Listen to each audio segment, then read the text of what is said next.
In the harsh desert of 1880s Arizona, where Apache warriors and white settlers exist in deadly conflict, an impossible love story is about to unfold. Takoda, a fierce Apache warrior whose name strikes fear across the territory, has never shown mercy to his enemies.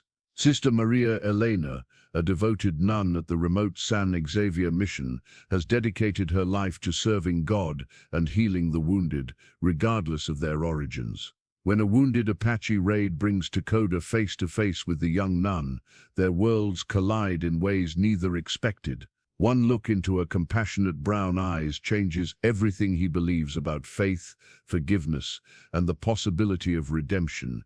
Their forbidden connection grows in secret meetings, under desert stars, challenging everything both have been taught about love, loyalty, and sacrifice. But can a warrior's heart truly change, and what price will they both pay for a love that defies every boundary of their time? Before we jump back in, tell us where you're tuning in from, and if this story touches you, make sure you're subscribed, because tomorrow I've saved something extra special for you. The morning sun cast long shadows across the adobe walls of San Xavier Mission, its rays illuminating the dust motes that danced through the open windows of the small chapel. Sister Maria Elena knelt before the wooden crucifix, her worn rosary beads sliding through her fingers as she whispered her morning prayers. The beads had been her grandmother's, each smooth sphere polished by decades of faithful hands, and they provided comfort in this harsh frontier land where death lurked around every bend in the desert trail. At 23, Maria Elena was the youngest of the 4 nuns serving at the mission, having arrived from Mexico City 2 years earlier, with dreams of bringing God's love to the frontier. Her superior, Mother Superior Carmen, had warned her that the borderlands were no place for romantic notions about missionary work. Here, between the growing tensions of Apache raids and the increasing presence of American cavalry, survival often took precedence over salvation. The mission itself stood as a testament to faith in an unforgiving landscape. Its thick adobe walls had been built to withstand both the scorching desert heat and potential attacks. The bell tower rose 20 feet above the main structure, providing both a beacon for travelers and a watchtower for danger. Inside, the chapel could hold perhaps 50 souls, though it rarely saw that many at once. Most days, Maria Elena found herself tending to the wounded, teaching children to read, or managing the small garden that provided vegetables for the mission's inhabitants. Father Miguel Santos, the mission's priest, had served on the frontier for 15 years. His weathered face and graying hair spoke of countless hardships endured in service to God. He was a practical man who understood that compassion must sometimes yield to caution, especially when dealing with Apache warriors who showed no mercy to white settlers or Mexican villagers. Sister Maria Elena, Father Miguel's voice echoed through the chapel as he entered for morning mass. I trust you slept well despite the disturbances last night. The disturbances he referred to were the distant sounds of gunfire that had echoed across the desert around midnight. Such sounds had become increasingly common as both Apache raids and cavalry patrols intensified their activities in the region. Yes, Father, Maria Elena replied, rising from her prayers. I prayed for the souls of all who suffered violence in the darkness. Father Miguel nodded approvingly, though she caught a flicker of concern in his eyes. Your compassion does you credit, my child. But remember that our mission is to serve God's faithful, not to extend foolish mercy to those who would destroy us. Maria Elena had heard this reminder many times before. The good father worried about her tendency to treat all wounded souls equally, regardless of whether they wore cavalry uniforms or carried Apache weapons. Just last month, she had insisted on treating a wounded Mexican vaquero who had been caught stealing horses, despite Father Miguel's protests that the man was clearly a criminal. As the morning progressed, Maria Elena went about her daily duties with quiet efficiency. She helped prepare breakfast for the mission's residents, which included 3 other nuns, Father Miguel, and a handful of Mexican families who had sought sanctuary within the mission walls. The families had fled their outlying ranches, after a series of Apache raids had made rural life increasingly dangerous. By mid-morning, the desert heat was already becoming oppressive. Maria Elena made her way to the small infirmary she had established in one of the mission's side rooms. Here, shelves lined with glass bottles containing various medicines and healing herbs created an oasis of hope for those suffering from illness or injury. She had learned much about frontier medicine from Dr. Harrison, the traveling physician who visited the mission every few months when his circuit brought him through the area. The wooden rosary beads clicked softly at her waist as she moved about the infirmary, checking supplies and organizing medicines. These same beads had provided comfort to her grandmother during the Mexican War of Independence, and now they anchored Maria Elena's faith in this challenging frontier environment. As she worked, Maria Elena found herself thinking about the previous evening's gunfire. Somewhere in the vast desert, men had fought and possibly died. The thought filled her with sadness, not just for the victims, but for the perpetual cycle of violence that seemed to grip this beautiful but harsh land. She had come to the frontier,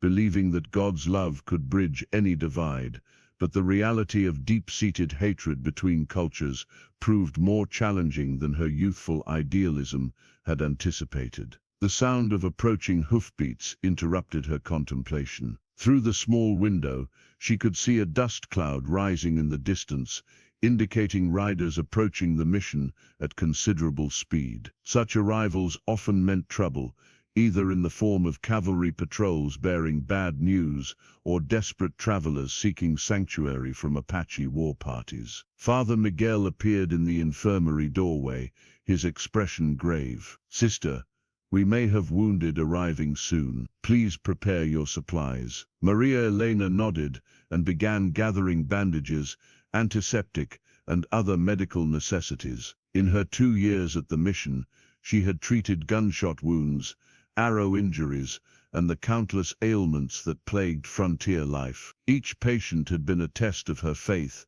and her commitment to healing, regardless of the circumstances that brought them to her care. As evening approached and the desert began to cool, Maria Elena found herself once again in the chapel, kneeling before the crucifix with her grandmother's rosary in her hands. The familiar ritual of prayer provided stability in a world that seemed increasingly chaotic and violent. She had no way of knowing that this particular evening's prayers would be among the last she offered as a woman whose life followed a predictable, if challenging, routine of service and devotion. Tomorrow would bring changes that would test everything she believed about faith, duty, and the transformative power of love. 50 miles to the north, in the rugged mountains that served as sanctuary for his Apache band, Takoda stood silently on a rocky outcrop, overlooking the vast desert below. The eagle feather war lance in his right hand caught the last rays of sunlight,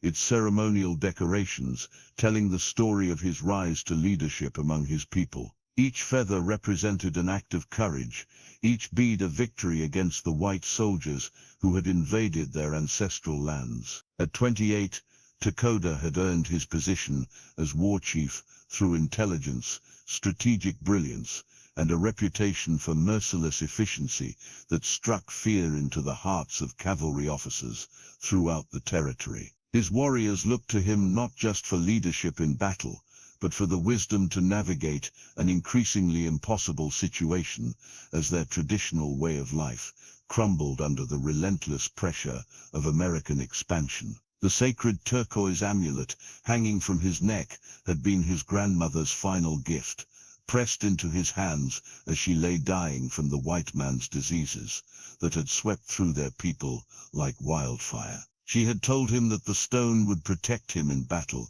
and guide him toward his true destiny. For 16 years, it had never failed him, though lately he wondered if protection and destiny might be different things than he had originally believed. Takoda's path to leadership had been carved in blood and loss. As a 12-year-old boy, he had hidden behind a boulder and watched cavalry soldiers massacre his family's peaceful band, including his parents and 2 younger sisters. The image of his mother's face, frozen in terror as a trooper's saber found its mark, had burned itself into his memory and fueled the rage that drove his adult life. His uncle, Nevarnish, had found him 3 days later, nearly dead from dehydration and grief. The older warrior had taken the traumatized boy under his wing, teaching him the skills necessary for survival and revenge in a world that seemed determined to exterminate the Apache people. Under Nevarnish's guidance, Takoda learned to track enemies across seemingly impossible terrain, to strike without warning, and to disappear into the desert like smoke on the wind. The training had been brutal, but effective. By his 18th birthday, Takoda could survive for weeks in the desert with minimal supplies, kill silently with knife or bow, and read the land like other men read books. More importantly, he had learned to suppress the emotional pain that threatened to consume him, channeling it instead into cold tactical thinking that made him devastatingly effective against his enemies. His first successful raid had targeted a cavalry patrol that had been hunting his uncle's band for 3 months. Using knowledge of hidden springs and secret paths through the mountains, Takoda had led the soldiers into a carefully prepared ambush that left none of them alive to report back to their commanders. The victory had established his reputation and begun his rise within the warrior hierarchy. Over the following decade, Takoda had led dozens of successful raids against cavalry patrols, supply trains, and isolated settlements. His tactical innovations had revolutionized Apache warfare, adapting traditional hunting strategies to the new reality of fighting enemies with superior firepower but inferior knowledge of the terrain. Other war chiefs sought his counsel, and young warriors competed for the honor of riding with his band. Yet with each victory came new losses. The cavalry's response to Apache raids grew increasingly brutal, targeting not just warriors but women, children, and elders who had no part in the fighting. Takoda watched helplessly as diseases introduced by white contact decimated his people faster than bullets ever could. Traditional food sources disappeared as cattle ranches and mining operations transformed the landscape, forcing the Apache to rely on raiding for basic survival. The weight of leadership pressed heavily on Takoda's shoulders as he contemplated the impossible choices facing his people. Continued resistance meant certain extinction through attrition.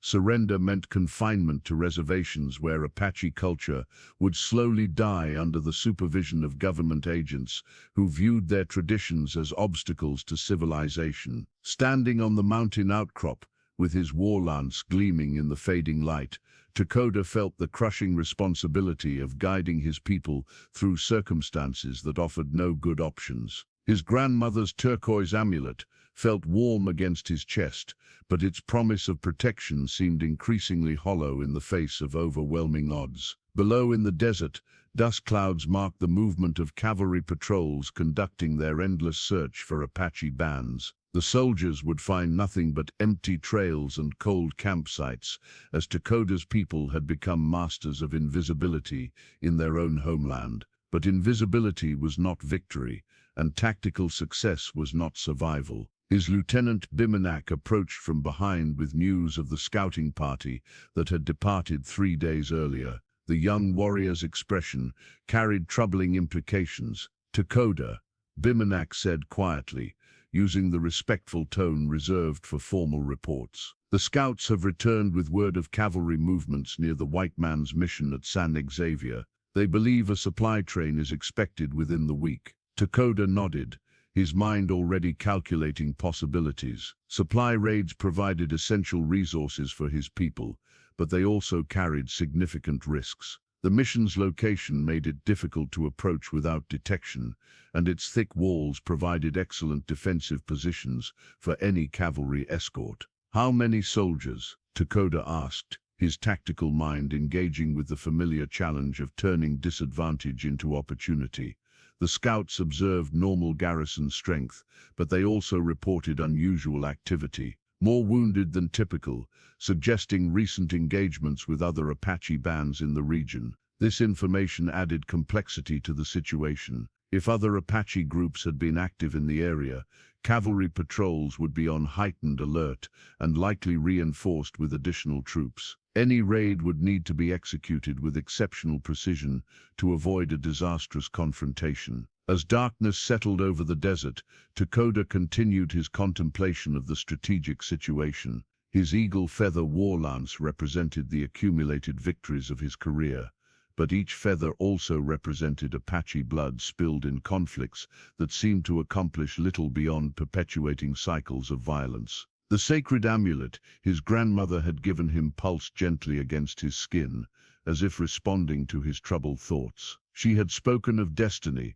but had never explained whether that destiny involved victory or transformation. Perhaps, Takoda reflected, they were not always the same thing. Tomorrow would bring new decisions about raids, tactics, and the survival of his people. Tonight, he stood alone with his thoughts and the weight of leadership that grew heavier with each passing season. The war lance in his hand represented his past achievements, but increasingly, Takoda found himself wondering if his future lay in different directions entirely. The raid that would change everything began before dawn, when Takoda's carefully planned assault on a cavalry supply train went catastrophically wrong. What should have been a swift strike to capture weapons and provisions turned into a running battle across 20 miles of desert when an unexpected patrol reinforcement arrived at precisely the wrong moment. Takoda had led 12 of his best warriors in the attack, relying on intelligence that suggested only a small escort would accompany the supply wagons. But the cavalry had learned from previous Apache successes and secretly doubled their guard strength, creating a trap that nearly cost Takoda his life and the lives of his men. The battle raged across the desert landscape as Apache warriors, caught in the open without adequate cover, fought desperately to disengage from superior numbers of well-armed soldiers. Takoda's tactical brilliance saved most of his band, but not before a cavalry saber had opened a deep gash across his left shoulder, and a rifle bullet had creased his ribs, leaving him bleeding heavily as he guided his warriors toward the safety of the mountains. By the time they reached the rocky terrain that provided concealment from pursuit, 3 of Takoda's warriors were wounded, and his own injuries had left him dangerously weak from blood loss. The nearest Apache camp was still 2 days hard riding away, but Takoda's condition made such a journey impossible without immediate medical attention. Bimanak, serving as second in command, made the decision that would alter the course of both Takoda's life and the broader conflict between Apache and white settlements. The San Xavier Mission lay only 5 miles to the south, and its reputation for treating wounded travelers regardless of their origins offered the only hope for keeping their war chief alive. Takoda, Bimanak said as they sheltered behind a cluster of boulders while cavalry search parties combed the desert below. You need medical attention that we cannot provide here. The mission has supplies and someone who knows healing. Takoda's first instinct was to refuse. Apache warriors did not seek help from their enemies, and the mission represented everything he had fought against for 16 years. But the persistent bleeding from his wounds and the weakness that made it difficult to remain upright left him few alternatives. The risk, Takoda managed between labored breaths, to all of you, is worth taking. Bimanak replied firmly. Our people need you alive more than they need you to maintain pride that may cost your life. As darkness fell across the desert, Takoda found himself being helped from his horse at the back wall of San Xavier Mission. The thick adobe walls rose before him like a fortress, and for a moment he wondered if they were walking into a trap that would end his career in capture rather than death. Bimanak had approached the mission through careful reconnaissance, confirming that no cavalry troops were currently stationed there. The permanent garrison consisted only of the priest and several nuns, along with a handful of Mexican families seeking sanctuary. Still, bringing a wounded Apache war chief into the heart of enemy territory represented an enormous gamble. The wooden door that led into the mission's storage areas had been left unlocked, as was common in frontier establishments that needed to accommodate emergency arrivals at any hour.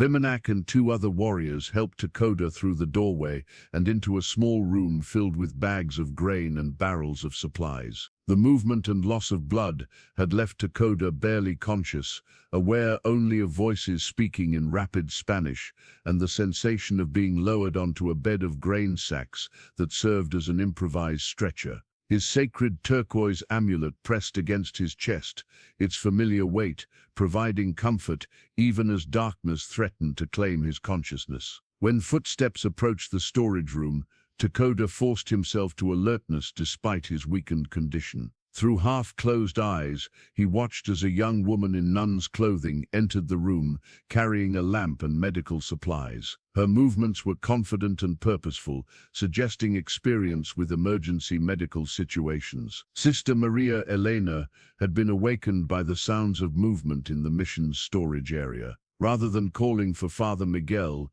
she had taken the initiative to investigate, suspecting that wounded travelers had sought sanctuary. Her experience with frontier medicine had taught her that immediate treatment often meant the difference between life and death for seriously injured patients. The lamplight revealed the extent of Takoda's injuries, deep gashes across his shoulder and ribs that had bled extensively, leaving his clothing and skin stained with dried blood. But what struck Maria Elena most forcefully was not the wounds themselves, but the face of the man who bore them. Even unconscious and weakened by blood loss, Takoda's features carried the unmistakable dignity of leadership. His weathered face spoke of countless hardships endured with stoic determination, while the careful placement of his weapons and the quality of his clothing indicated someone of significant status among his people. When Takoda's eyes opened and focused on Maria Elena's face, the moment of recognition that passed between them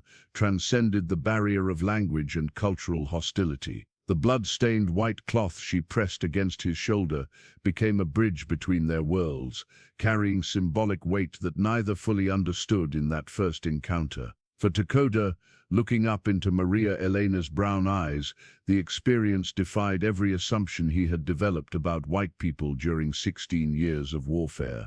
Instead of fear, hatred, or contempt, he saw genuine concern for his welfare and a compassion that seemed to embrace his humanity regardless of his identity as an enemy warrior. For Maria Elena, kneeling beside the wounded Apache, the moment represented a crisis of everything she had been taught about the conflict raging across the frontier. This was not the savage monster described in cavalry reports and settler stories, but a human being in desperate need of healing who had somehow found his way to her care. "I will help you," she whispered in Spanish, uncertain whether he could understand her words, but hoping her tone would convey her intentions. Takoda managed a slight nod, his strength too depleted for speech, but his eyes remaining locked on hers with an intensity that spoke of profound recognition. The sacred amulet against his chest seemed to pulse with warmth, as if responding to the unexpected kindness he was receiving from someone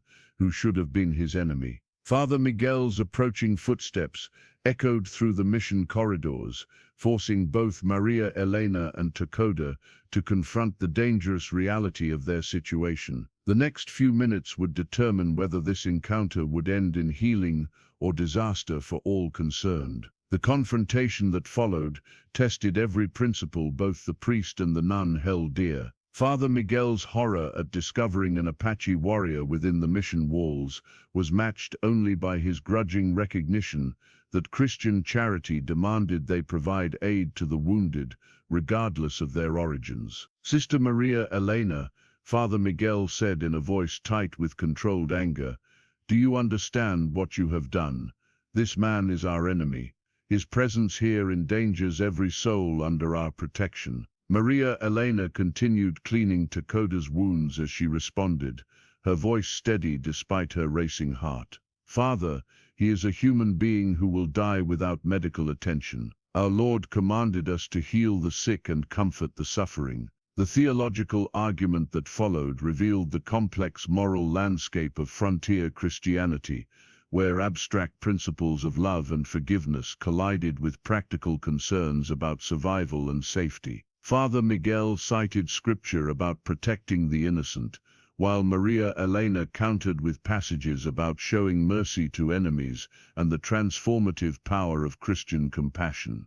Through it all, Takoda remained conscious but silent, understanding enough Spanish to follow the debate about his fate while observing the remarkable courage of the young nun who defended his right to treatment. Her defiance of religious authority in service of healing principles impressed him far more than her medical skills, though those proved considerable as she worked to stop his bleeding and clean his wounds. The negotiation that ultimately allowed Takoda to remain at the mission required delicate diplomacy from Bimanak, who emerged from concealment to speak with Father Miguel in careful Spanish. The Apache lieutenant's proposal was elegantly simple: treatment for their war chief, in exchange for guaranteed safe passage for all mission inhabitants, and a pledge that no Apache raids would target San Xavier for the remainder of the year. Father Miguel recognized the practical value of such an agreement, even as he struggled with the moral implications of harboring an enemy leader. The mission's vulnerable position made it an attractive target for Apache raids, and Takoda's protection would be more valuable than any cavalry garrison. Over the following 3 days, as Takoda's strength slowly returned under Maria Elena's careful nursing, an extraordinary relationship began to develop between the wounded warrior and his devoted caregiver. The language barrier that should have prevented meaningful communication proved surprisingly permeable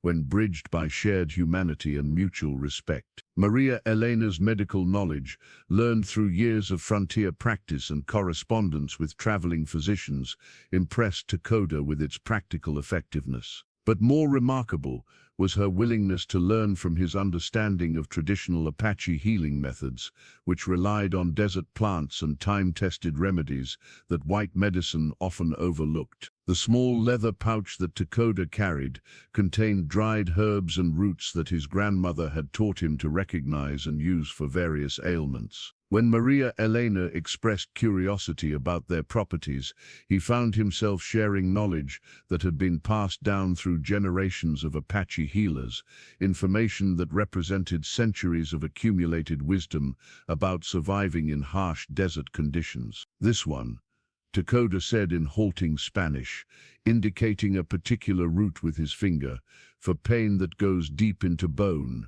Your white medicine works fast but leaves body weak. Apache medicine works slow but makes body strong again." Maria Elena examined the root with professional interest, noting its fibrous texture and distinctive smell. Her education in frontier medicine had included some study of indigenous remedies, but this represented the first opportunity to learn directly from someone whose people had developed these treatments through practical necessity. "How do you prepare it?" she asked, unconsciously leaning closer to him, as her fascination with the medical applications overcame her awareness of cultural boundaries. The process of sharing healing knowledge created an intimacy that transcended their respective roles as enemy combatants. Takoda found himself explaining not just the mechanical preparation of medicines, but the spiritual aspects of Apache healing that viewed physical ailments as manifestations of imbalance between human beings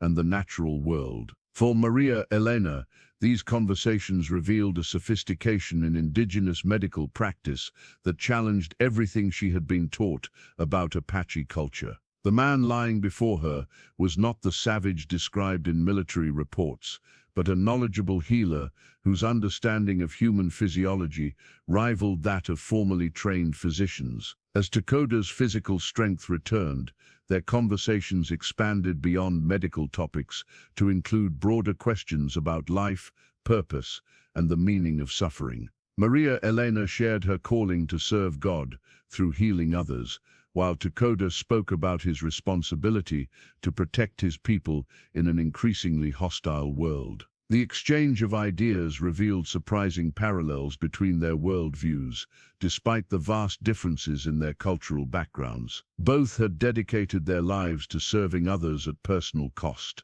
Both struggled with the gap between idealistic principles and harsh realities. Both sought meaning in circumstances that often seemed to offer only loss and frustration. During the long hours of treatment and recovery, Maria Elena found herself studying Takoda's face with an attention that went beyond medical assessment. The harsh lines carved by years of warfare and loss could not completely hide the intelligence and compassion that informed his character. His eyes, which should have reflected the hatred bred by 16 years of conflict, instead showed a depth of understanding that matched her own spiritual searching. For Takoda, Maria Elena's presence brought a peace he had not experienced since childhood. Her gentle hands, as she changed bandages and monitored his healing, carried a tenderness that seemed to ease not just physical pain, but emotional wounds that had festered for years. The sound of her voice, as she explained medical procedures or asked questions about Apache healing practices, became a form of music that soothed his warrior's spirit. The small room where Takoda recovered became a sanctuary removed from the larger conflict that raged across the desert. Within its walls, the artificial boundaries between Apache and white, warrior and healer, enemy and friend, dissolved in the face of shared humanity and mutual care. But even as their connection deepened, both Maria Elena and Takoda remained acutely aware of the impossible nature of their situation. She was a nun who had taken vows of celibacy and devotion to God's service. He was a war chief whose people depended on his leadership and whose enemies would show no mercy if he were captured. The tender feelings developing between them represented not just personal betrayal of their respective commitments, but potential disaster for everyone they were responsible for protecting. The Apache healing herbs that Takoda shared with Maria Elena became symbols of the dangerous knowledge they were exchanging. Each remedy, he explained, represented years of indigenous wisdom that white authorities would likely dismiss as superstition. Each question she asked demonstrated a respect for Apache culture that her religious superiors would certainly condemn as inappropriate. Yet neither could resist the profound connection that was developing between them, a bond that seemed to transcend the artificial divisions of race, religion, and warfare that had shaped their separate lives. In sharing their knowledge of healing, they were also sharing something deeper, the recognition that both of their peoples possessed wisdom that could benefit the other, if only the barriers of hatred and mistrust could be overcome. By the fourth day of Takoda's recovery, their communication had evolved far beyond the medical necessities that had brought them together. Where words failed, gestures and expressions conveyed meaning with a clarity that surprised them both. Maria Elena found herself understanding Takoda's thoughts with an intuition that seemed to bypass language entirely, while he responded to her unspoken concerns with a sensitivity that spoke of deep emotional connection. The hand-drawn map that Takoda sketched on a piece of bark became their first deliberate exchange of trust beyond the healing relationship. Using charcoal from the mission's fireplace, he carefully outlined the desert terrain surrounding San Xavier, marking hidden springs, safe passages, and dangerous areas that cavalry patrols frequently used for ambushes. "For you," he said in careful Spanish, indicating the map with a gesture that encompassed both its practical value and its symbolic significance. Desert can be friend or enemy. This shows paths where desert is friend. Maria Elena studied the crude but detailed drawing, recognizing the immense value of the information Takoda was sharing with her. Knowledge of water sources and safe travel routes could mean the difference between life and death for anyone traveling through the harsh landscape surrounding the mission. But more importantly, she understood that the map represented Takoda's gift of trust to her personally. An Apache war chief's knowledge of secret desert paths was among his people's most closely guarded strategic advantages. By sharing this information with her, he was demonstrating faith in her character that transcended their cultural divide. "Why do you trust me with this?" Maria Elena asked, her voice barely above a whisper as she recognized the magnitude of what he was offering. Takoda's eyes met hers with an intensity that made her heart race despite her religious vows. "Your eyes," he said simply. "They do not lie, they do not hate. They see Takoda as man, not as enemy to kill." The moment stretched between them, loaded with implications neither was prepared to fully acknowledge. Maria Elena felt herself being drawn into depths she had never experienced, emotions that challenged everything she thought she understood about duty, faith, and the nature of love. Her training as a nun had prepared her for many challenges, but not for the possibility that she might encounter a man whose character so perfectly complemented her own spiritual searching. Takoda's combination of strength and gentleness, wisdom and humility, warrior courage and healer's compassion, created a presence that resonated with her deepest longings for meaningful connection. For Takoda, Maria Elena represented possibilities he had never allowed himself to imagine. In 16 years of warfare, he had known many women, but none who combined physical beauty with intellectual curiosity, compassionate service with personal courage. Her willingness to defy religious authority in order to treat his wounds demonstrated a moral strength that matched his own commitment to protecting his people. The language lessons that developed naturally from their extended conversations became exercises in intimacy as much as communication. Maria Elena teaching Takoda Spanish words for emotions and abstract concepts revealed aspects of white culture he had never considered, while his instruction in Apache terms for desert survival and spiritual concepts opened worlds of indigenous wisdom she had never imagined. In Apache, Takoda said, pointing to his chest, "We say Shite is a heart, but not just organ that beats. Shite is center of all feeling, all choosing, all connection to other people and to spirits of ancestors." Maria Elena found herself questioning assumptions she had never examined about the relationship between individual conscience and institutional authority. Yet rather than driving them apart, the discussions seemed to create bridges of understanding that transcended their different backgrounds. Takoda's description of Apache decision-making processes, which balanced personal spiritual insight with community needs, offered alternatives to the strict hierarchical obedience she had been taught to value above personal judgment. For Takoda, Maria Elena's explanation of Christian concepts like forgiveness and redemption introduced possibilities for healing old wounds that Apache tradition did not directly address.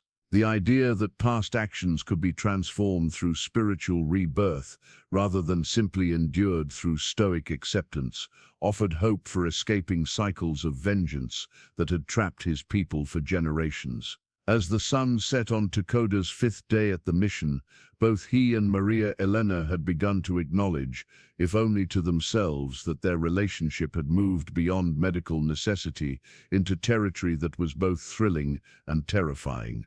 The physical attraction that had been present from their first meeting was now accompanied by intellectual compatibility and spiritual resonance that created a connection neither had experienced before. But with recognition of their deepening feelings came awareness of the impossible obstacles that stood between them. Maria Elena's religious vows represented not just personal commitment, but legal and social bonds that could not be broken without destroying her place in the only community she had known since leaving Mexico City.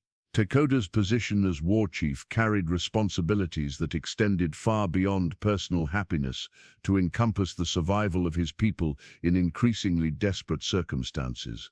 The hand-drawn map that lay between them on Takoda's makeshift bed served as a reminder of the dangerous territory they were entering together. Like the desert paths it depicted, their relationship offered both promise and peril, with no guarantee that following their hearts would lead to anything but destruction for themselves and everyone they cared about. Yet as they sat together in the flickering lamplight, communicating through a mixture of words, gestures, and unspoken understanding that seemed to transcend every barrier between them, neither Maria Elena nor Takoda could bring themselves to step back from the precipice they were approaching. The map Takoda had drawn to help her navigate the physical dangers of the desert had become a symbol of their willingness to risk everything for the possibility of love that defied every boundary their world had constructed to keep them apart. On the 6th night of Takoda's stay at the mission, when his wounds had healed enough to allow careful movement, Maria Elena made a decision that would forever alter both of their destinies. Rather than maintaining the cautious distance that prudence demanded, she chose to meet him in the mission garden after the other residents had retired for the evening. The small garden behind the chapel served multiple purposes for the mission community. Practical vegetables grew alongside herbs used for cooking and medicine, while a few flowering plants provided beauty and reminded the inhabitants of God's creative glory. Surrounded by high adobe walls that offered privacy and protection, the garden had become Maria Elena's favorite place for evening prayer and contemplation. Under the brilliant canopy of desert stars, unmarred by any artificial light for hundreds of miles in any direction, Maria Elena and Takoda found themselves able to speak with a freedom that daylight conversations in the storage room had never allowed. The danger of discovery was real but manageable, as Father Miguel's advancing years made him a sound sleeper, and the other nuns maintained regular schedules that kept them in their quarters after evening prayers. Takoda had brought with him a piece of soft buckskin on which he had carefully marked the positions of stars and constellations, creating an astronomical chart that represented centuries of Apache navigation knowledge. Unlike the practical desert map he had given her earlier, this star chart revealed the poetic and spiritual dimensions of indigenous wisdom that most white people never suspected existed. Apache children learn stars before they learn to walk far, Takoda explained, his voice barely above a whisper as he pointed to various celestial formations. Each star has story, has purpose for guiding people across desert when sun is gone. Maria Elena studied the markings with fascination, recognizing some constellations from her European education, but seeing them described in ways that revealed entirely different cultural meanings. Where her Spanish teachers had spoken of Greek myths and Roman legends, Takoda shared stories that connected stellar patterns to practical knowledge about seasons, weather patterns, and the behavior of desert animals. This one, he indicated a cluster of stars near the horizon, tells Apache when deer will move to winter grounds. This one tells when certain plants will be ready for medicine gathering. Stars are like book written by Creator to help his children survive. The concept that celestial objects serve practical purposes beyond their romantic beauty opened new perspectives for Maria Elena on the relationship between spiritual understanding and everyday survival. Her Christian education had taught her to see God's glory in natural beauty, but Takoda's Apache knowledge revealed divine wisdom embedded in natural patterns that could literally mean the difference between life and death. Your people read God's book in a different language than mine, Maria Elena observed, unconsciously moving closer to Takoda as she examined the star chart. But perhaps we are reading the same stories written in different words. Their conversation continued throughout the night, covering topics that ranged from practical astronomy to philosophical questions about the nature of divine communication with human beings. Takoda shared Apache creation stories that explained how various stars had been placed in the sky to guide and protect the people, while Maria Elena described Christian teachings about God's providence and care for his creation. What emerged from these exchanges was a recognition that both of their spiritual traditions emphasized themes of divine love, human responsibility, and the interconnectedness of all life. Despite vast differences in cultural expression, the underlying values that guided Apache and Christian worldviews showed remarkable similarities when examined beneath surface distinctions. As dawn approached, signaling the need to end their clandestine meeting, both Maria Elena and Takoda had moved beyond intellectual exchange into emotional territory that neither had intended to explore. The physical proximity required to examine the star chart together had created an awareness of each other that transcended friendship or even deep mutual respect. When Takoda's hand accidentally brushed against Maria Elena's as they both reached to point out stellar formations, the electric contact that passed between them acknowledged feelings that words had not yet dared express. The touch lasted only seconds, but its impact reverberated through both of them with an intensity that left no doubt about the dangerous emotional ground they were entering. Maria Elena, Takoda said softly, using her name for the first time since their acquaintance began.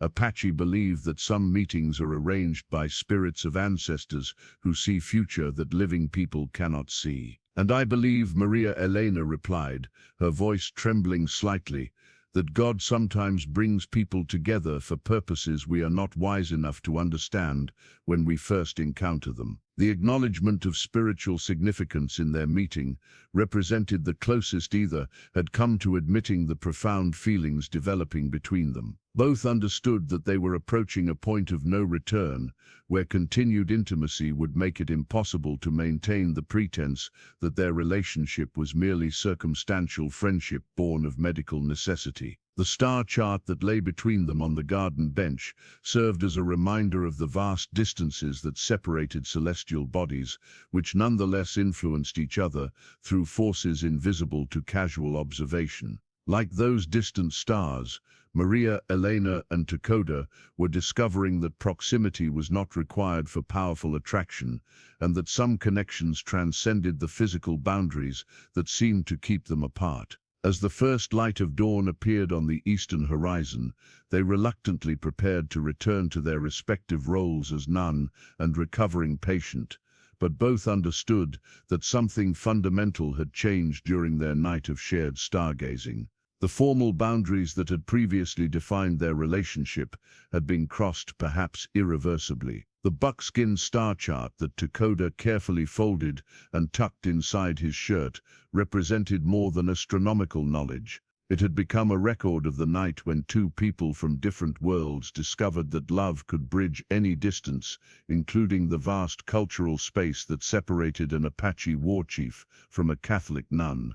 The question that neither dared ask aloud was whether the same forces that governed celestial movements might guide their own destinies toward a future that seemed as impossible as it was inevitable. The crisis that shattered their fragile sanctuary arrived with the dawn of Takoda's 7th day at the mission. Father Miguel's discovery of Maria Elena returning from the garden in the early morning hours, with dirt on her habit and starlight still reflecting in her eyes, precipitated a confrontation that forced both lovers to confront the unsustainable nature of their secret relationship. The silver cross necklace that had belonged to Maria Elena's grandmother hung heavily around her neck as she faced Father Miguel's questions about her nocturnal activities.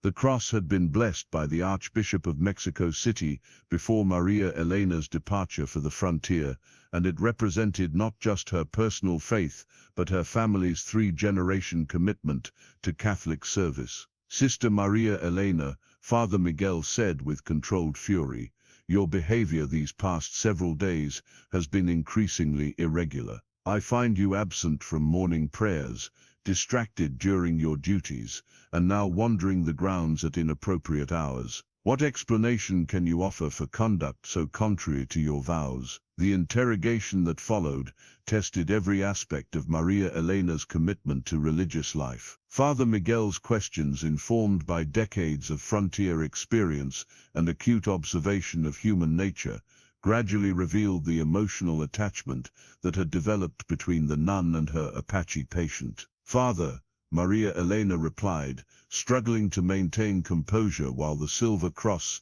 seemed to burn against her chest, "I have been praying for guidance regarding the complex moral questions raised by treating an enemy warrior. The situation requires careful spiritual consideration." But Father Miguel's experience with frontier deceptions made him immune to evasive explanations. His continued questioning exposed the truth that Maria Elena's spiritual crisis went far beyond abstract theological concerns to encompass personal feelings that threatened her religious vows. "My child," Father Miguel said, with the gentleness of a spiritual father who recognized genuine anguish, "you have allowed compassion to lead you into temptation. The Apache warrior has awakened feelings in you that are incompatible with your sacred commitment to God's service. The accusation, spoken with sorrowful certainty rather than angry condemnation, struck Maria Elena with the force of divine judgment. Her silver cross necklace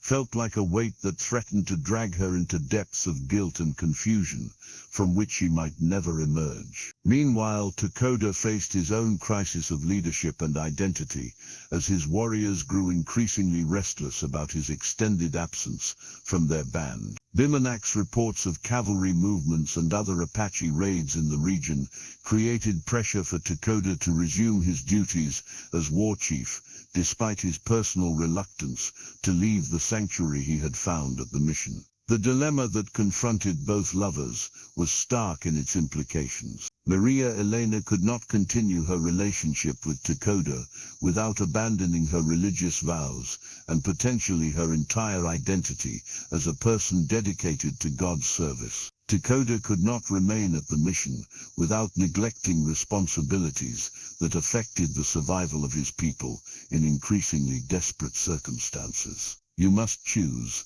Father Miguel told Maria Elena during their private conference. "The Apache will recover from his wounds and return to his people. You must decide whether you will remain true to your calling or allow misguided feelings to destroy everything you have worked to achieve in God's service." The ultimatum, delivered with the authority of ecclesiastical hierarchy and backed by the practical realities of frontier survival, forced Maria Elena to confront questions she had been avoiding since her first encounter with Takoda. Could love between individuals justify abandoning responsibilities to communities that depended on their service? Did personal happiness have any legitimate claim against vows made before God and witnessed by the Church? Her prayer vigil that night, conducted in the chapel while clutching her grandmother's silver cross, represented a spiritual crisis more profound than any she had previously experienced. The comfortable certainties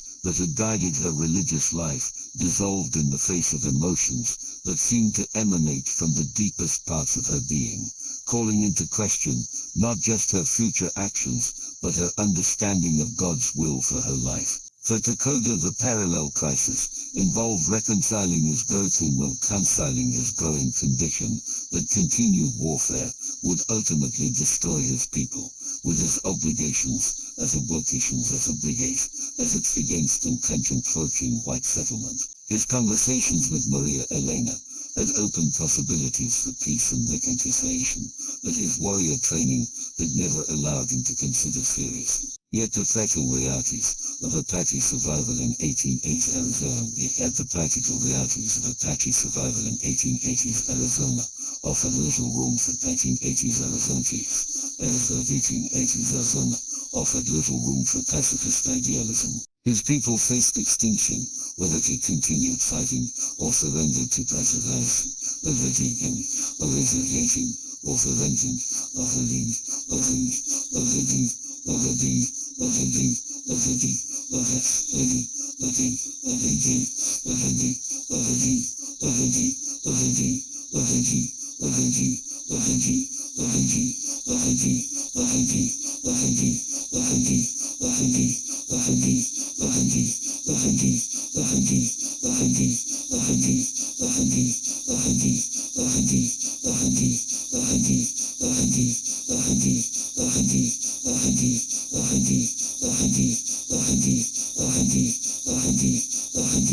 the impossible position that both Maria Elena and Takoda found themselves in reflected broader tensions between personal desires and social obligations that had no easy resolution. Their love, however genuine and profound, existed within historical circumstances that offered no obvious path toward fulfillment without devastating consequences for people who depended on them. The silver cross that Maria Elena wore represented not just personal faith, but institutional authority that demanded obedience regardless of individual feelings. The turquoise amulet that hung around Takoda's neck symbolized ancestral wisdom and cultural obligations that could not be abandoned without betraying his people's trust and his own identity as an Apache leader. As both lovers faced ultimatums from their respective communities, they began to realize that their relationship had reached a crossroads where continued intimacy would require choices that neither was prepared to make. The beautiful possibility of love that had sustained them through a week of clandestine meetings was confronting the harsh realities of duty, responsibility, and survival in a world that offered no sanctuary for forbidden romance. The test of faith that confronted them was not merely personal but cultural and spiritual, challenging fundamental assumptions about the relationship between individual happiness and community welfare that both Apache and Catholic traditions had developed over centuries of experience with human nature and social stability. Despite the mounting pressure from Father Miguel and the urgent demands of his warriors for his return, Takoda made a decision that would define the rest of their relationship. Rather than simply departing the mission to resume his duties as war chief, he chose to share with Maria Elena the most sacred location known to his people, an ancient Apache sanctuary hidden deep in the desert where generations of his ancestors had sought spiritual guidance during times of crisis. The risk of revealing this secret place to an outsider was enormous, representing a violation of tribal trust that could result in his permanent exile from Apache society. Yet Takoda's need to offer Maria Elena something beyond words, some tangible proof of his devotion that transcended cultural boundaries, compelled him to take her to the sacred cave where ancient petroglyphs recorded thousands of years of indigenous spiritual experience. "There is place," Takoda told her during their final night together at the mission, "where my grandmother's grandmother learned wisdom from spirits of ancestors. Apache law says no white person can see this place and live. But you are not enemy to Apache. You are woman who heals with hands blessed by Creator." Maria Elena understood the magnitude of what he was offering. To be trusted with knowledge of Apache sacred sites represented acceptance into spiritual mysteries that few outsiders had ever been permitted to witness. The invitation itself was a declaration of love, more profound than any words could convey. Their journey to the sacred cave required traveling 15 miles into desert terrain that would have been impassable without Takoda's intimate knowledge of hidden water sources and secret paths through seemingly impenetrable rock formations. The physical challenge of the trek paled beside the emotional intensity of sharing this most holy place with the woman who had transformed his understanding of love's possibilities. The cave itself, carved by centuries of wind and water into the face of a towering red sandstone cliff, opened into a natural cathedral where ancient Apache artists had recorded their spiritual visions in petroglyphs that covered every available surface. The images, created with pigments derived from desert minerals and plant dyes, depicted the creation stories, seasonal ceremonies, and prophetic dreams that formed the foundation of Apache's spiritual understanding. These marks, Takoda explained as Maria Elena gazed in wonder at the elaborate artwork, were made by holy people who could speak with spirits. They show how Apache people were given this land by Creator, how we learn to live in harmony with all creatures, how we must protect sacred places from those who do not understand their power. The petroglyphs revealed a sophisticated spiritual culture that contradicted every assumption Maria Elena had absorbed about Apache savagery during her education in Mexico City. The artistic skill and spiritual depth evident in the ancient artwork demonstrated that Takoda's people possessed religious traditions as complex and meaningful as any European faith. Standing in the sacred cave surrounded by centuries of indigenous spiritual expression, Maria Elena and Takoda experienced a moment of recognition that transcended their cultural differences. The love that had developed between them was not merely personal attraction, but a manifestation of spiritual forces that connected all human beings regardless of race, religion, or social position. When their lips met in their first kiss beneath the ancient petroglyphs, the moment carried symbolic weight that both understood instinctively. They were not simply two individuals expressing romantic feelings, but representatives of different worlds discovering that love could bridge any distance created by human hatred and misunderstanding. The kiss itself was tender rather than passionate, reverential rather than lustful, acknowledging the sacred nature of the place where it occurred and the spiritual significance of their union beneath the blessings of Apache ancestors. Both Maria Elena and Takoda felt the presence of ancient spirits who seemed to approve of this connection between their peoples. In the hours that followed, as they explored the cave's numerous chambers and examined petroglyphs that recorded Apache spiritual history, Maria Elena gained deeper appreciation for the religious sophistication of indigenous culture. The artwork revealed complex theological concepts about the relationship between human beings and divine forces that paralleled many Christian teachings while offering unique insights derived from centuries of desert survival. "Your people," Maria Elena observed as she studied a particularly elaborate creation scene, "understand God's presence in nature with wisdom that my European teachers never possessed." These paintings show that Apache souls commune with the divine creator just as Christian hearts seek union with God. For Takoda, sharing this most sacred space with Maria Elena represented the completion of his spiritual transformation. The woman kneeling beside him in wonder at his ancestors' artwork was not the enemy that 16 years of warfare had taught him to hate, but a kindred spirit whose own devotion to healing and service reflected values that Apache culture honored above all others. For Maria Elena, watching these conversations between Gabriel and Lieutenant Morrison provided glimpses of the peace that might be possible if rational men of goodwill could find alternatives to the warfare that consumed so many lives.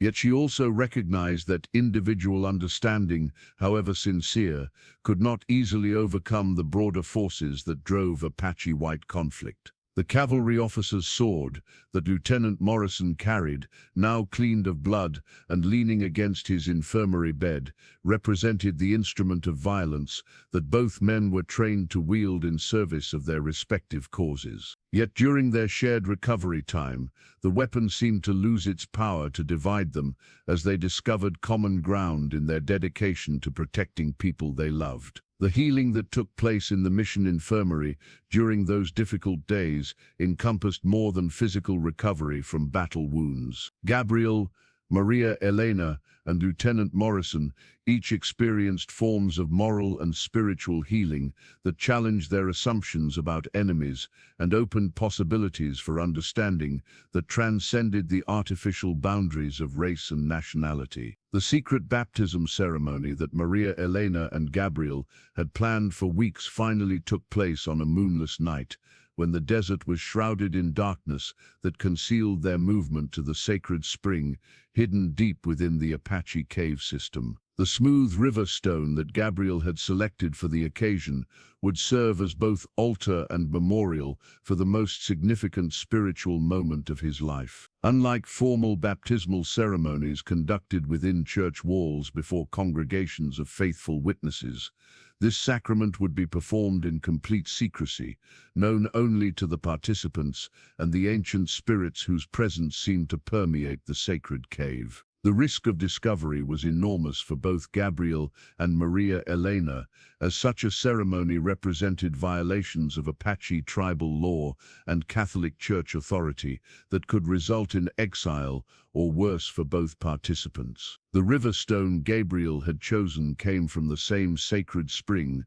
that provided water for the baptism. Worn smooth by centuries of flowing water, the stone bore natural markings that seemed to form ancient symbols connecting earth and sky, physical and spiritual, Apache tradition and Christian faith. Its placement at the edge of the baptismal pool created an altar that honored both religious traditions while serving as foundation for Gabriel's spiritual transformation. This stone has witnessed countless Apache ceremonies, Gabriel explained as they prepared the sacred space with pine torches that cast flickering shadows on the surrounding petroglyphs. Tonight, it will witness birth of new kind of Apache, one who carries both ancestral wisdom and Christ's teachings in his heart. Maria Elena's hands trembled slightly as she filled the clay bowl with sacred spring water that had been blessed by Apache ceremonies for generations. The responsibility of performing such a significant religious ritual outside official church supervision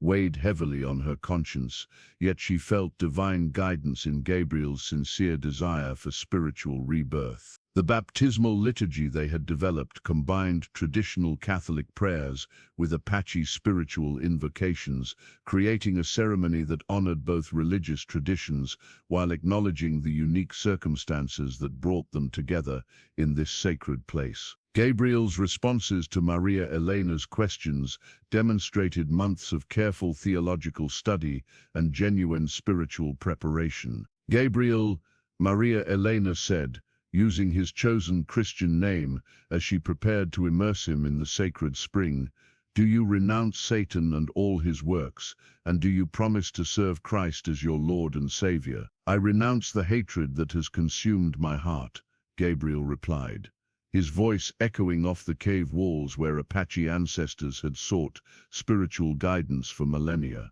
"I promise to serve the Christ who teaches love for enemies and forgiveness for those who have caused great pain." The actual moment of baptism, when Gabriel's body was fully immersed in the sacred spring, while Maria Elena spoke the traditional formula of spiritual rebirth, created an experience of divine presence that both would remember for the rest of their lives. The combination of ancient Apache spiritual energy and Christian sacramental grace seemed to transform not just Gabriel's individual soul, but the very atmosphere of the sacred cave. When Gabriel emerged from the baptismal waters, both he and Maria Elena felt the completion of a spiritual transformation that had been building since their first encounter at the mission. The anger and hatred that had driven 16 years of warfare seemed to wash away with the sacred water, replaced by a peace and sense of divine purpose that aligned with his deepest longings for meaningful existence. The celebration that followed their secret baptism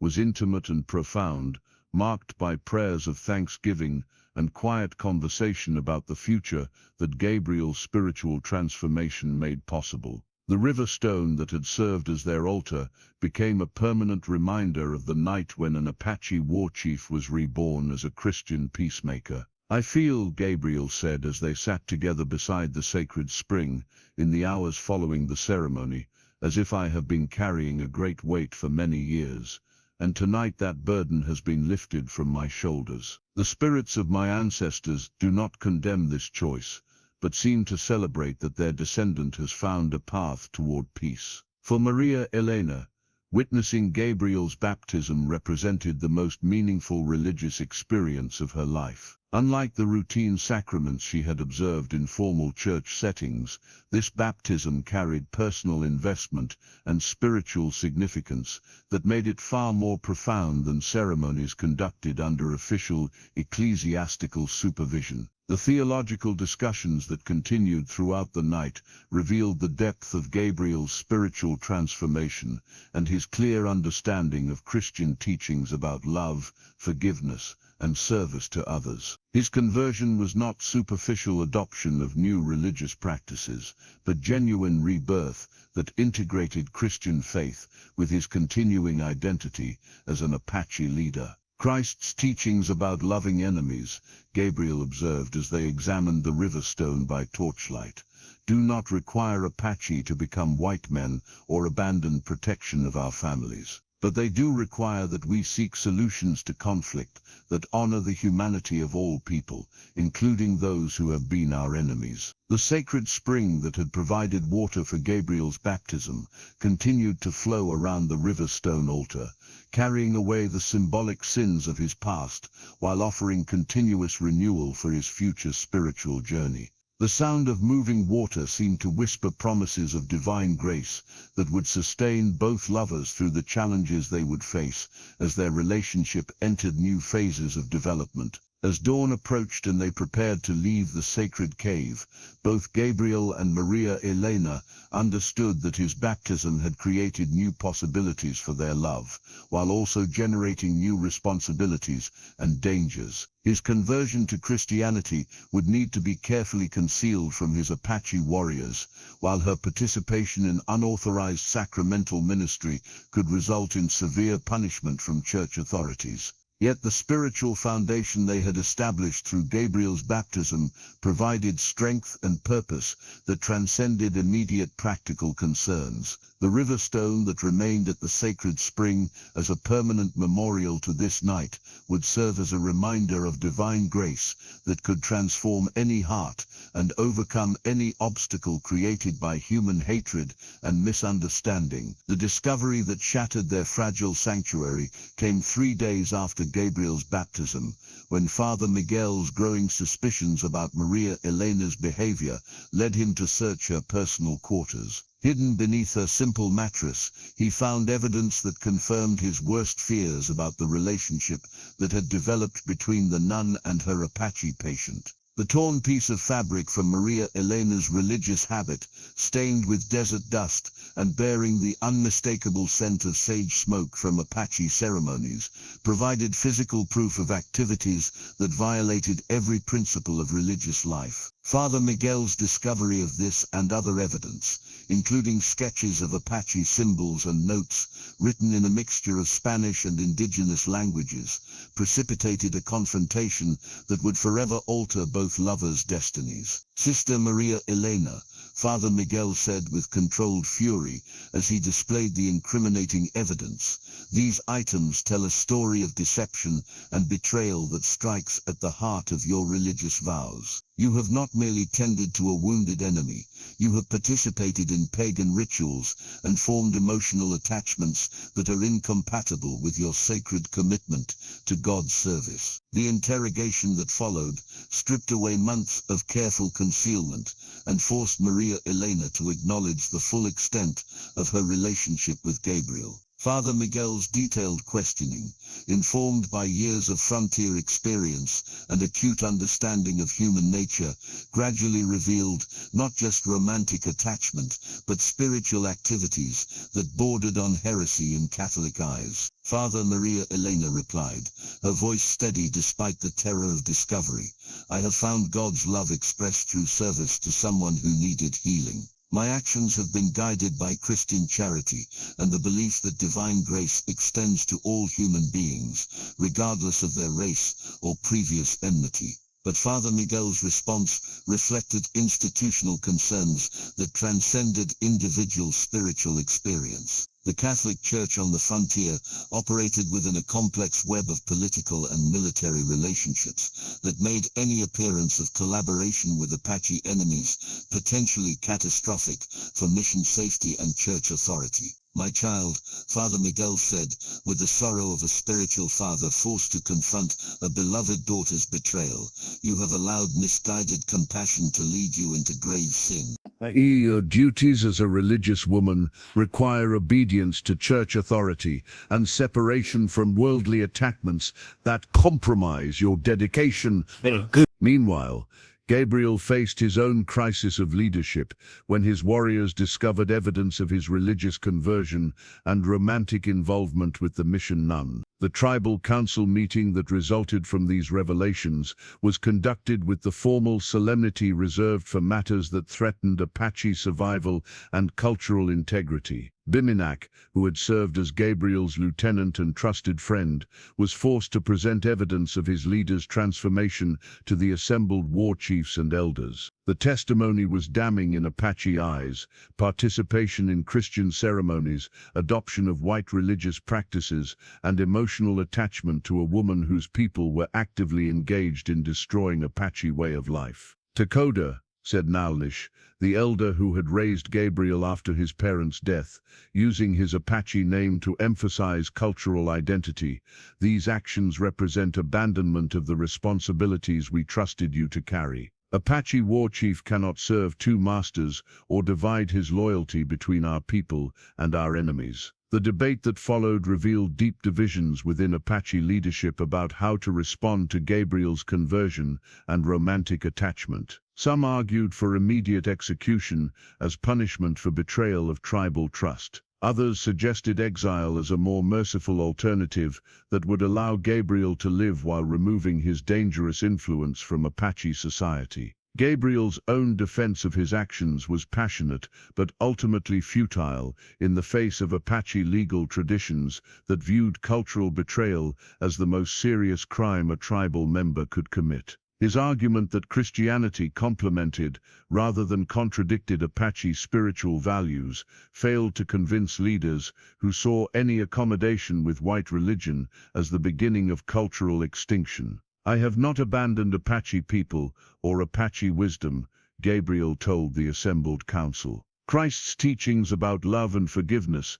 offer new paths toward peace that could save our people from destruction through endless warfare. "My conversion does not make me less Apache, but gives me new tools for protecting Apache future." The council's verdict was swift and final: permanent exile from Apache territory, with the understanding that any attempt to return would result in immediate death. Gabriel's name would be struck from tribal records, his achievements as war chief forgotten, and his family connections permanently severed. The personal devastation of losing his cultural identity was compounded by the practical reality that exile would leave his warriors without experienced leadership during increasingly dangerous times. Gabriel's tactical brilliance and strategic knowledge had been crucial to Apache survival, and his removal would weaken the tribe's ability to resist cavalry pressure and settler encroachment. For Maria Elena, the discovery of her relationship with Gabriel meant not only personal disgrace, but the end of her identity as a religious woman dedicated to God's service. The torn fabric from her habit that Father Miguel had discovered represented more than physical evidence of rule violations. It symbolized the complete destruction of the life she had built through years of faithful service. The choice between exile from the church she had served devotedly or separation from the man she loved more than her own life presented a moral crisis that challenged every assumption she had developed about duty, love, and divine will. As both lovers faced expulsion from the only communities they had ever known, they began to realize that their love had exacted a price far greater than either had anticipated. The spiritual transformation that had seemed to offer hope for bridging cultural divides had instead resulted in rejection by both cultures and the prospect of wandering in a wilderness where neither Apache nor Christian communities would welcome them. The flight into the desert that followed their expulsion from their respective communities tested every survival skill Gabriel possessed and every reserve of faith that Maria Elena could summon. Cast out from the only worlds they had ever known, they found themselves truly alone for the first time, dependent entirely on each other and their combined knowledge of desert survival. The wedding rings they fashioned from spent bullet casings found at an abandoned cavalry camp served as both practical necessity and powerful symbol of love forged from the instruments of warfare. Gabriel's skill as a metalworker, learned from Apache craftsmen who created weapons and tools from salvaged materials, enabled him to transform the brass cartridges into simple but meaningful bands that would unite them in marriage before God and the vast desert sky. These rings, Gabriel explained as he worked the brass with primitive tools over a small desert fire, carry history of violence between our peoples, but we make them into symbols of peace and unity. Like our love, they take something meant for destruction and create something beautiful and lasting. The pursuit that followed their escape was relentless and dangerous. Cavalry patrols sought Gabriel as an Apache war chief who had violated terms of his medical treatment at the mission, while Apache warriors hunted him as a cultural traitor whose continued existence represented ongoing threat to tribal integrity. Both groups had orders to kill rather than capture, making concealment their only hope for survival. Maria Elena's adaptation to desert life demonstrated reserves of strength and resilience that surprised even Gabriel, who had spent his entire life in harsh frontier conditions. Her medical training proved invaluable for treating injuries and illness, while her determination to support their relationship gave her courage to endure hardships that would have broken less committed spirits. The marriage ceremony they performed for themselves beneath a canopy of desert stars was conducted in the mixture of Spanish, English, and Apache that had become their private language of intimacy. Without benefit of clergy or legal documentation, they exchanged vows that carried deeper meaning than any formal wedding could have provided. Maria Elena, Gabriel said, as he placed the improvised brass ring on her finger, "I promise before God and the spirits of my ancestors to protect and cherish you for all the days of my life, to honor your courage in leaving everything familiar for unknown future with me." Gabriel, Maria Elena replied, tears streaming down her dust-stained face as she accepted the ring that symbolized their unity. "I promise before Christ and all the saints to support your journey toward peace, to share whatever hardships our love may require, and to trust in God's providence to guide our path through this wilderness." The intimate celebration that followed their desert wedding was simple but profound, marked by shared prayers of thanksgiving and quiet conversation about the future they would build together despite impossible circumstances. The brass rings that united them carried symbolic weight far beyond their material value, representing transformation of warfare's instruments into love's foundation. The ancient petroglyphs that surrounded them seemed to pulse with approval as Takoda and Maria Elena made their private vows to each other. Without benefit of clergy or legal ceremony, they pledged their hearts before the spirits of Apache ancestors and the Christian God they both recognized as the source of all love. Their sacred vows, spoken in the mixture of Spanish and Apache that had become their private language of intimacy, committed them to a future that neither could clearly envision but both felt called to embrace, despite impossible obstacles. The petroglyph-covered walls of the ancient sanctuary had witnessed their transformation from enemies to lovers, from individuals bound by cultural hatred to souls united by spiritual recognition that transcended every barrier their respective societies had constructed to keep them apart. The spiritual awakening that Takoda experienced in the days following their sacred vows manifested itself in ways that surprised both him and Maria Elena. The Apache war chief, who had spent 16 years perfecting the art of warfare, began expressing genuine curiosity about Christian teachings, not as a rejection of his ancestral beliefs, but as an expansion of his spiritual understanding. The simple clay bowl that Maria Elena had used for washing wounds became the vessel she chose for what would become the most significant religious ceremony of both their lives. Hidden away in a small chamber within the sacred cave, this humble artifact would serve as the baptismal font for Takoda's conversion to Christianity, representing his willingness to embrace new spiritual possibilities while maintaining reverence for Apache traditions. "I want to understand your God," Takoda told Maria Elena during one of their clandestine meetings at the sacred site. "Apache spirits tell me that Creator speaks to all peoples, but perhaps Christian way of listening can teach me things Apache way has not revealed." Maria Elena's joy at his spiritual interest was tempered by recognition of the enormous challenges such a conversion would represent. For Takoda to embrace Christianity would mean not just personal religious transformation, but potential exile from his Apache identity and community. Yet his sincerity convinced her that his curiosity arose from genuine spiritual seeking rather than mere desire to please her.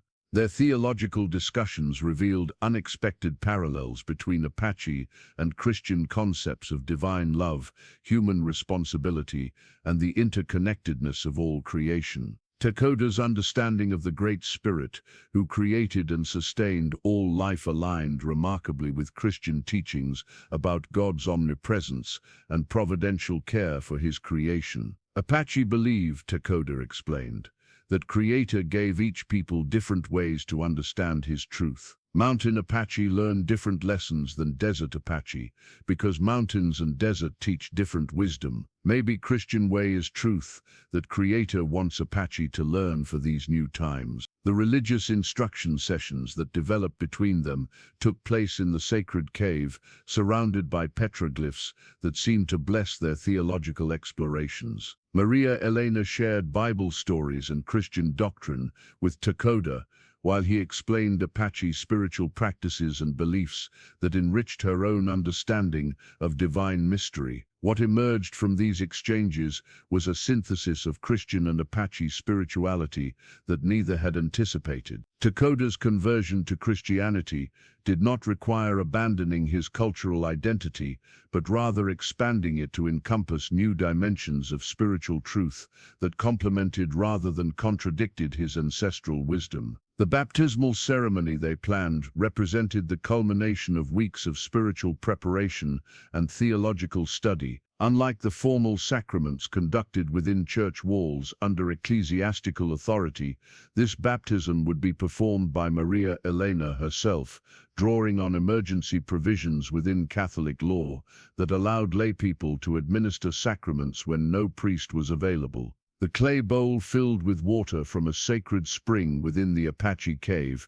carried symbolic weight that transcended denominational boundaries. The water had been blessed by Apache ceremonies for countless generations, while the Christian ritual of baptism would sanctify Takoda's rebirth into new spiritual understanding. In Christianity, Maria Elena explained as they prepared for the ceremony, baptism represents dying to your old life and being reborn as a new creation in Christ. You will still be Apache, still be Takoda, but you will also become something more than you were before. The decision to choose the name Gabriel for Takoda's Christian identity reflected both practical and spiritual considerations. As the archangel who served as God's messenger, Gabriel represented the role Takoda might play in bridging communication between Apache and Christian communities. The name also provided a European identity that could protect him in interactions with white authorities, who might otherwise treat him as an enemy combatant. The actual baptism, performed in the flickering light of pine torches that illuminated the ancient petroglyphs surrounding them, created an atmosphere of profound spiritual significance that both Maria Elena and Takoda would remember for the rest of their lives. As the sacred water flowed over Takoda's head and Maria Elena spoke the traditional baptismal formula, they both felt the presence of divine approval for this unconventional but sincere expression of faith. I baptize you in the name of the Father, and of the Son, and of the Holy Spirit. Maria Elena intoned, her voice echoing off the cave walls where Apache ancestors had sought spiritual guidance for millennia. Gabriel, you are born again in Christ's love, called to serve as a bridge between peoples who have forgotten their common humanity. The transformation that accompanied Takoda's baptism was both immediate and profound. The anger that had driven his warfare for 16 years seemed to dissolve in the sacred water, replaced by a sense of peace and purpose that aligned with his deepest longings for meaningful existence beyond mere survival and revenge. For Maria Elena, performing the baptismal ceremony represented the most significant ministerial act of her religious life. Unlike the routine sacraments she had witnessed in formal church settings, this baptism carried personal investment and spiritual risk that made it far more meaningful than any ceremony conducted under official ecclesiastical supervision. The clay bowl that had served as their baptismal font became a permanent reminder of the spiritual transformation that had taken place in the sacred cave. Like the other artifacts that marked significant moments in their relationship, it represented not just personal meaning, but historical significance as evidence of love's power to bridge cultural divides and transform individual hearts. As they emerged from the cave into the desert dawn, both Maria Elena and the newly christened Gabriel understood that their relationship had entered new territory that would require even greater courage and faith than their initial forbidden attraction had demanded. The cruel irony of their situation became devastatingly apparent when Apache raids near the mission resulted in casualties on both sides, forcing Gabriel to participate in violence against the very people Maria Elena would later be called upon to heal. The cavalry officer's sword that gleamed with fresh blood in the aftermath of the skirmish served as a stark reminder of the world of warfare that continued to rage outside their sanctuary of love. Gabriel's position as war chief made it impossible for him to avoid participating in the raid, despite his recent spiritual transformation and growing commitment to peaceful solutions. His warriors had accepted his temporary absence for recovery from wounds, but they would not tolerate any appearance of weakness or reluctance to lead them in combat against their enemies. The attack targeted a cavalry supply train traveling between Fort Lowell and the Mexican border, carrying weapons and ammunition that Apache survival required, but white authorities were determined to deny them. Gabriel's tactical brilliance ensured the raid's success with minimal Apache casualties, but the engagement resulted in the deaths of 3 cavalry soldiers and the wounding of several others. Among the wounded was Lieutenant Thomas Morrison, a young officer barely older than Gabriel himself, who took a rifle bullet through the shoulder during the initial assault. The injury was serious but not fatal, requiring immediate medical attention that only the mission's infirmary could provide. The ethical complexity of Gabriel's situation reached its peak when the wounded cavalry soldiers were brought to San Xavier Mission for treatment. Maria Elena found herself cleaning and bandaging wounds that her lover might have inflicted, while Gabriel struggled with the knowledge that his military actions had created suffering for the woman he cherished above all else. "I cannot continue this way," Gabriel told Maria Elena during a tense conversation in the mission garden. "My heart has found peace through your Christ, but my hands must still carry weapons and shed blood to protect my people. How can I serve God of love while leading warriors in battles that create the wounded you must heal?" The question highlighted fundamental contradictions between Gabriel's spiritual transformation and the practical realities of his leadership responsibility. His conversion to Christianity had been genuine and profound, but it did not eliminate the external circumstances that made warfare necessary for Apache survival. Maria Elena's own moral crisis deepened as she treated Lieutenant Morrison and the other wounded soldiers. Their injuries were severe enough to require days of careful nursing, during which she learned their personal stories and came to see them not as abstract enemies, but as individual human beings with families, dreams and tears, identical to those of Apache warriors. Lieutenant Morrison, delirious with fever during his first night at the mission, called out for his mother and spoke of his fiancée waiting for him in Ohio. His vulnerability in illness revealed the common humanity that connected him with Apache warriors, who also fought far, far from home to protect people they loved. "Sister Maria Elena," Lieutenant Morrison said during one of his lucid moments, "I want to thank you for treating my wounds without regard for the circumstances that caused them. Such Christian charity gives me hope that this terrible conflict might someday find resolution in mutual understanding rather than continued bloodshed." The lieutenant's words struck Maria Elena with particular force because they echoed Gabriel's own hopes for peace between their peoples.